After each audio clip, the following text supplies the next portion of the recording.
Dando continuidade à leitura do livro de Romanos, no capítulo 11, versículo 2, vai dizer assim: Deus não desprezou seu povo, qual de antemão conheceu.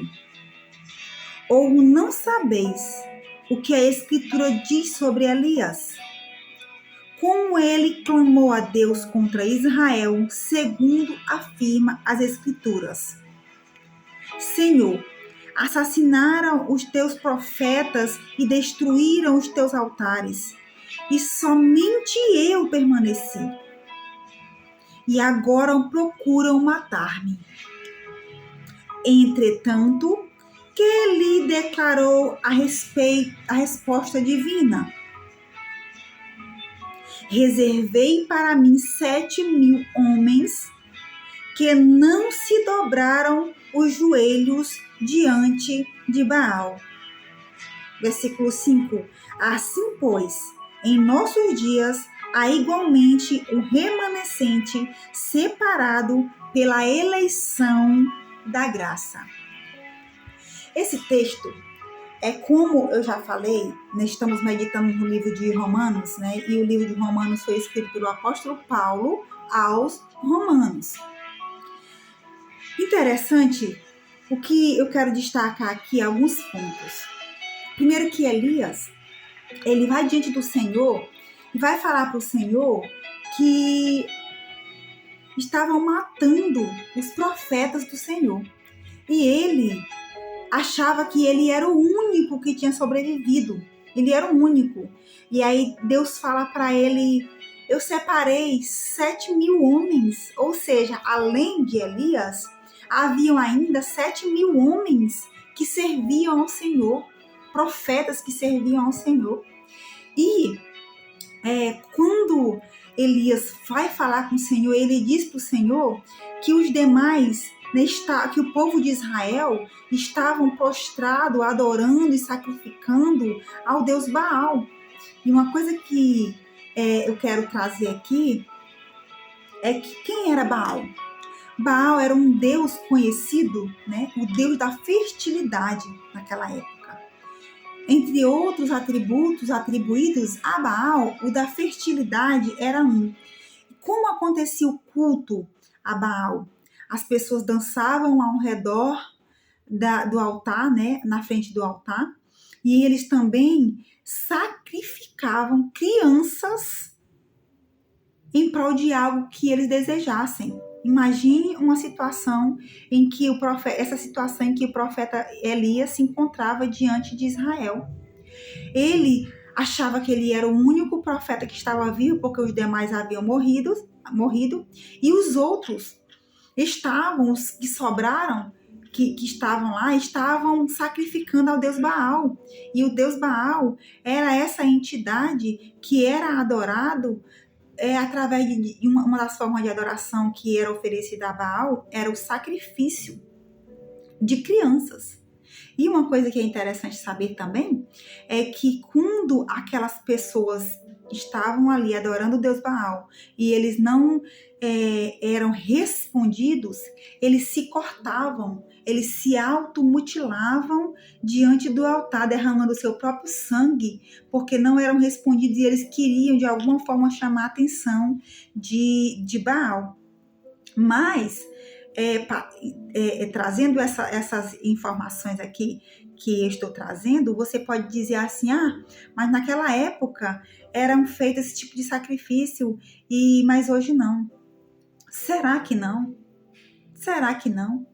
Hoje não estão acontecendo aí algumas coisas muito estranhas? Que muitos estão aí sacrificando e lutando, buscando leis que liberam o sacrifício de crianças no útero? Será que não tem nada a ver uma coisa com a outra?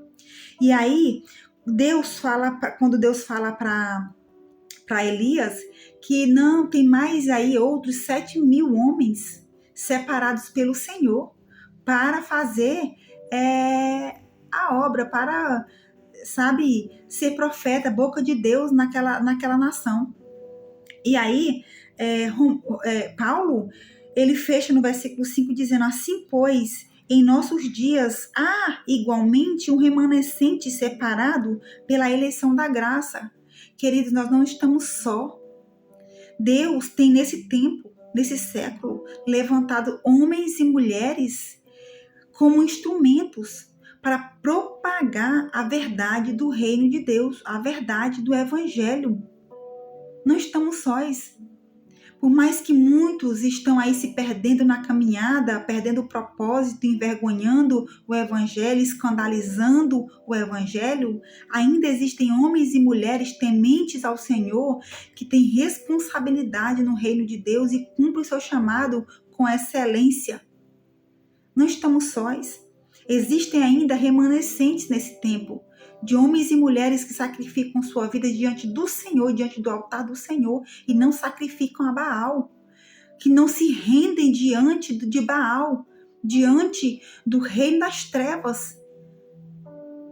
E que você possa se posicionar de igual forma, como eleito do Senhor para fazer a obra de Deus, para cumprir o chamado do Senhor nesse tempo de trevas. Porque nós somos sal e luz. Nós somos chamados segundo o propósito de Deus para cumprir uma chamada. Então, que você possa, em nome do Senhor Jesus, se posicionar quanto a isso. Se posicione quanto a isso. Cumpra esse chamado. Entenda, ainda há remanescentes. Ainda há pessoas que vivem segundo o propósito de Deus e que não sacrificam a Baal, que não se rendem a este mundo, a este século. Romanos 12:2 vai dizer: portanto, não vos conformeis com este mundo, mas transformai-vos pela renovação da vossa mente. Seja esse instrumento de Deus. Levante-se e faça o que Deus tem mandado você fazer. Levante-se e cumpra o seu chamado em nome do Senhor Jesus. Em nome do Senhor Jesus.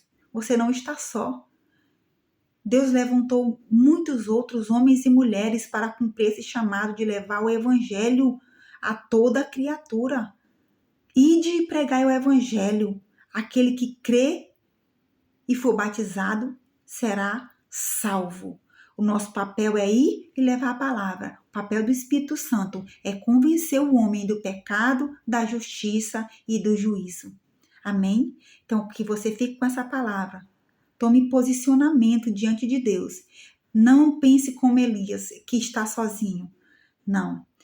Deus tem centenas e milhares de justos nessa terra, propagando a verdade do reino de Deus. E que você possa se alistar nesse exército e fazer parte desse exército poderoso, mais do que vencedor em Cristo Jesus.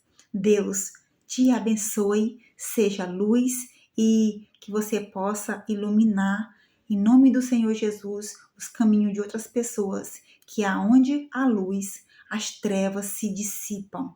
Amém? Seja luz. Um abraço, que Deus abençoe em nome de Jesus.